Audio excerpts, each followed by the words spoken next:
Alright guys, and welcome to another video. Today we're going to be talking about how stupidly overpowered the Protection Warrior is for leveling in Wrath of the Lich King. Guys, Prot Warrior is just absolutely bonkers. They're out DPSing normal DPS specs in dungeons, they're soloing dungeons, and when it comes to solo leveling, they are just one-shotting mobs even in the template blue gear that you get on the beta. I'm not exaggerating, guys. You put Sweeping Strikes up, and then you pop Revenge, and the mobs just die. In about two Revenges would definitely kill a mob. Even in gear, that's pretty mediocre. How on earth is something like this possible? Well, it's a little bit of a trick where you combine a particular talent in the arms tree with a protection tree, which I definitely do not think was ever intended to be a thing. Unrelenting Assault is... when you look at it, first of all, it seems like a PvP talent, but weirdly, it also affects Revenge. It reduces its cooldown by 4 seconds and increases the damage of Revenge by 20%. And then you can combine this with Improved Revenge, so that's an extra 80% extra damage. And that cooldown reduction is so severe that it basically has no cooldown because it'll be a 1 second cooldown, which is basically the global cooldown, so it has no cooldown. This talent will also make Revenge attack an additional target, and this means when you combine it with the ability Sweeping Strikes, then it's cleaving double time. So the first hit of Revenge that hits the main target, and the one that hits the secondary target, they will both sweep over to an additional target. It will consume 2 Sweeping Strikes stacked when you do use Revenge. But guys, when you pop 2 Revenges straight after each other, you're literally killing 4 mobs near enough instantaneously. I'll show you some macros that I've made. The obviously annoying thing about Sweeping Strikes is you do actually need to be in battle stance to use it. But luckily what you do is you run around, get the mobs up. When you pop Sweeping Strikes, you're straight into defensive stance. I'm also using 2 macros for Revenge, and the reason why I have a Revenge stop attack macro is because I don't want my Sweeping Strikes to be consumed by my normal melee attacks. I want them to be purely consumed by my Revenge. This doesn't work perfectly every time, but most of the time I only use my Sweeping Strikes stacks on a Revenge, and I managed to get 2 Sweeping Strikes Revenges off. Then I have a normal Revenge macro that puts my attack back on, and it also uses Cleave whenever I Revenge, and the reason why that's in there, you don't have to do that, but what I'm finding is you just generate way too much rage, actually too much rage when you're doing these pulls, so you really do have a luxury to just spam Cleave, so I've got it in most of my abilities like Thunderclap and Shield Slam. Well, let me quickly show you the glyphs I've gone for. So first of all, we've got Glyph of Sweeping Strikes. This obviously reduces the rage cost of Sweeping Strikes entirely. This means any rage that we generate while running around and picking up the mobs, well, we actually get to keep it. And we also have Glyph of Cleaving, which is going to make Cleave attack an extra target.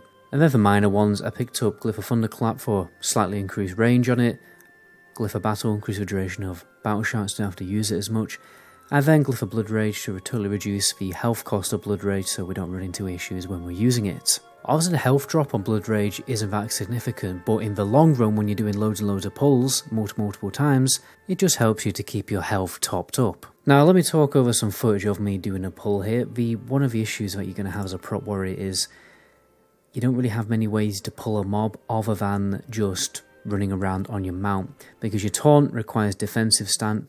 You can shoot people, I guess, but basically the best way to do this is get on your mount, run around and try and pull some mobs together.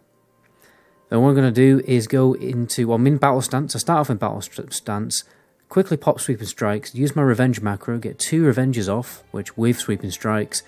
As you can see, I'm filling in with Thunderclap, Cleave and Revenge pretty much on cooldown, and the mobs they just melt. Now here's a little clip of me pulling even more enemies.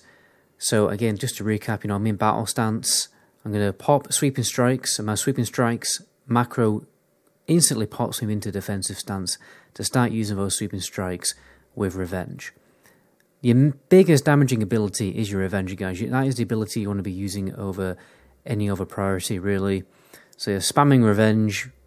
For any time that Revenge isn't available, I will Thunderclap. What I like to do is when there's less mobs available, when I've killed a few mobs, that's when I pop Shield Block. I tend to do Shield Block later, because that's when I need the increased block chance, the increased proc chance of revenge, because when you pull mobs all together, revenge is pretty much available, guaranteed, constantly. But when you have less enemies up, that's when I'm going to shield block. Now, you are ending fights sometimes with quite a lot of HP dropped. This is why I think Draenei Warrior are going to be really good, because you can use Gift of Inari to top yourself up, but what I'd recommend for the warriors to always have some food on you and always have some bandages. The pace of leveling is still going to be incredibly fast, simply by the fact you are able to pull so many enemies at once and able to kill so many enemies at once. Now I'm going to show you some other crazy stuff that other warriors are doing. So, because warriors doing so much damage, they're actually more than capable of 2-manning a dungeon.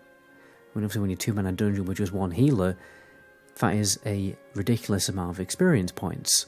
I mean, this guy is literally completing a full run of Utgard Keep, 2-manning it in 16 minutes.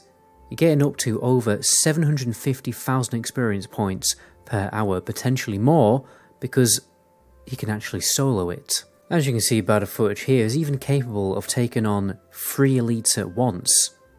Obviously, he's doing this in incredibly good TBC gear. Not everyone's going to be able to do this, but I think my point's been made. Protection Warrior are stupidly overpowered for leveling in a Wrath of Lich King beta. Won't surprise me if Warrior do actually turn out to have a much shinier spot when it comes to Wrath of Lich King raiding, because they have such good damage, meaning that they can actually clear the raids faster. When it comes to low level leveling on the Warrior guys, it's absolutely no different, so the people who are going on a fresh server are definitely going to love leveling as a warrior. It's dramatically improved from TBC.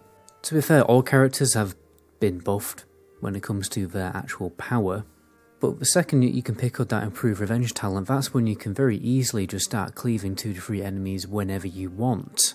To be fair, even when you combine improved Thunderclap and the Incite talent, that's when you can start cleaving enemies, whereas previously when you were like low level as a warrior, you'd be struggling with 2 enemies. You pull 2 enemies, you'd be banging trouble.